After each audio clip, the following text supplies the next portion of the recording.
We're back on the grill at Vital Aspect Travel and Food, and if your smoked wings aren't a hit, you're doing it wrong. In the next 2 minutes, I'll show you the exact pellet grill method that delivers a perfect bite every time.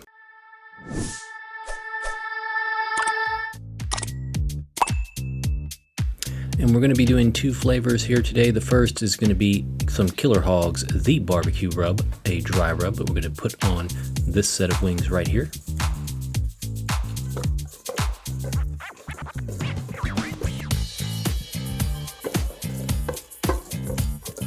And our next flavor is going to be Cosmos Q Dirty Bird, a very good dry rub as well.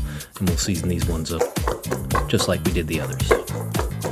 And once your meat is all seasoned here, go ahead and get that pellet grill fired up. And we're going to set it to 275 degrees, smoke level 7. And we're going to be running it for at least an hour and a half minimum.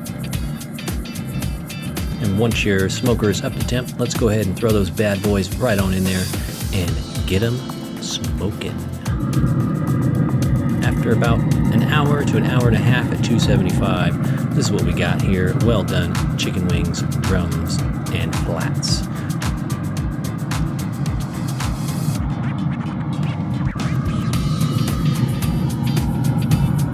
The wings came out great.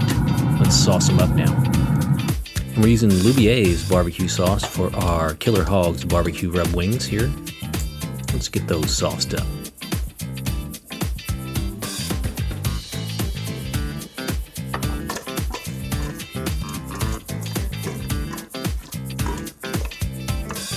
And some spicy garlic buffalo wild wing sauce for our Cosmos Q's rubbed wings. Here we go. This is our final product. There is the spicy garlic wings, and here are the Lubier's barbecue sauce smoked chicken wings. We hope you try this recipe at home. Enjoy.